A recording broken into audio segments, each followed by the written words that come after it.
بسم اللہ الرحمن الرحیم۔ السلام علیکم ورحمۃ اللہ وبرکاتہ۔ ویورز، آپ کو آپ کے اپنے چینل ازمودہ وظیفہ میں خوش آمدید کہتے ہیں۔ اہلا و سہلا و مرحبا۔ اللہ تعالیٰ سے امید کرتے ہیں کہ آپ پھر سے ہوں گے، جہاں رہیں خوش رہیں، سلامت رہیں، مسکراتے ہیں، خیر رہیں۔ ویورز، آج ہم آپ کو ایک ایسا وظیفہ بتائیں گے کہ جو حضور علیہ السلام نے حضرت فاطمہ رضی اللہ تعالیٰ عنہ کو بتایا، اور جب فاطمہ رضی اللہ تعالیٰ عنہ نے یہ عرض کی کہ حضور علیہ السلام سے شکایت کی کہ میں تھک جاتی ہوں تو میں کیا کروں، یعنی کہ تھکن دور کرنے کا وظیفہ، کیونکہ جب ہم گھر سے آفس جاتے ہیں پھر بھی تھکے ہوئے ہوتے ہیں،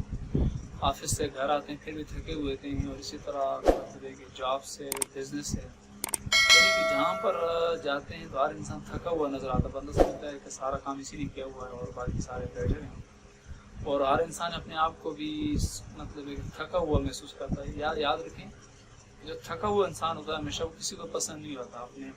بال بچوں کو اور معاشرے میں یعنی رشتہ داروں کو، بلکہ وہ خود بھی ایک قسم کا اپنے آپ کو اپنے اوپر ہی بوجھ سمجھتا ہے جو تھکا ہوا انسان ہوتا ہے۔ تھکاوٹ دور کرنے کا کیا وظیفہ ہے؟ بڑا ہی آسان وظیفہ، بڑا ہی پاورفل وظیفہ ہے، اور وظیفہ بھی ایسا ہے کہ جو حضور علیہ السلام نے یعنی تاجدار کائنات نے خاتون جنت سلام اللہ علیہ کو بتایا کہ تم ایسا کرو، تو یقیناً اس کے اندر کون سے پھر شک باقی رہ گئے، کون کتنا آسان ہے، اس میں ہمارا کتنا فرق جائے گا۔ یہ پھر ہمارے بہت سے لوگ ہوتے ہیں کہ جو تھک جاتے ہیں، کام کرتے ہیں تو چلیں گولی کھا لیتے ہیں، میڈیسن لے لیتے ہیں، تو ایسا نہ کہ آپ معدے کی تباہی ہو جائے گی۔ اور تھکن کہ دور کرنا بڑا ہی آسان ہے، اور ہر شخص یہ چاہتا ہے کہ میں تھکاوٹ سے پاک ہوں، میں تھکوں نہ۔ اور تھکا ہوا بندہ کسی کو پسند بھی نہیں ہوتا، اور تھکے ہوئے بندے کو کوئی کام پہ بھی نہیں لگاتا، اور تھکے ہوئے بندے کو کوئی جاب بھی نہیں دیتا، اور اسی طرح تھکے ہوئے بندے سے ہر بندہ کوشش کرتا ہے ایسا میں بچوں، کیونکہ یہ بندہ خود ایسا ہے، خشک مزاج ہے، اور مجھے بھی خشک مزاج ہی کر دے گا۔ تو اس طرح پر خوشحال رہنا چاہتے ہیں، اپنی تھکاوٹ کو دور رکھنا چاہتے ہیں فری میں، تو آپ ایسا کریں کہ ہم آپ کو وظیفہ بتانے لگے۔ اس سے پہلے کہ آپ اس چینل کو اگر نئے پہلی دفعہ آپ دیکھ رہے ہیں تو اس کو آپ سبسکرائب کر دیں، اور ساتھ ہی بل کا اس کو بٹن اس کو پریس کر دیں۔ اور پہلی دوسری بات یہ ہے کہ آپ ویڈیو کو پوری دیکھا کریں، بہت سے اب آپ ویڈیو پوری نہیں دیکھتے اور کہتے ہیں ہمیں بات سمجھ نہیں ہے، اس لیے ہم چھوٹی ویڈیو بناتے ہیں اور جلدی بولتے ہیں تاکہ آپ کا ٹائم ضائع نہ ہو اور زیادہ سے زیادہ باتیں آپ تک پہنچیں۔ تو اسی طرح اسکیپ کیے بغیر آپ پوری ویڈیو دیکھیں۔ آپ نے ایسا کرنا ہے کہ جب تھکاوٹ ہو جائے جس طرح میرے سامنے اسی طرح میں پڑھ کے آپ کو بتا دیتا ہوں۔ سرکار دو عالم صلی اللہ علیہ وسلم سے حضرت فاطمہ رضی اللہ تعالیٰ عنہ نے کام کی وجہ سے تھکن کی شکایت کی، تو آپ نے فرمایا اے فاطمہ،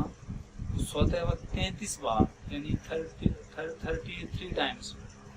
سبحان اللہ، اور 33 ٹائمز الحمدللہ، 34 ٹائمز 34 بار اللہ اکبر کہہ لیا کرو، تمہاری تھکن دور ہو جائے گی۔ تو آپ اس کو کر کے دیکھیں تو انشاءاللہ آپ کی تھکاوٹ بھی دور ہوگی، اور آپ کام چست ہوں گے، اور جہاں جائیں گے آپ کو لوگ پسند کریں گے۔ تو اگر آپ یہ چاہتے ہیں کہ آپ کے لوگوں سے، آپ کے معاشرے سے، آپ کے ورکروں سے، اور آپ خود ورکر دوسرے لوگوں سے تھکاوٹ کو دور کرنا چاہتے ہیں تو اس کو شیئر کریں، ہو سکتا ہے کہ کوئی پڑھے اس کو اور آپ کو ثواب بھی ملے اور تھکاوٹ بھی دور ہو۔ اللہ تعالیٰ کی بارگاہ میں تو اللہ تعالیٰ ہمیں اپنی جاب، اپنی ہمارے ذمہ جو کام ہے اس کو، اور جو ہماری ڈیوٹی جو ذمہ داری اس کو اللہ تعالیٰ ہمیں احسن طریقے سے ایمانداری کے ساتھ، دیانتداری کے ساتھ کرنے کی توفیق عطا فرمائے۔ اللہ حافظ۔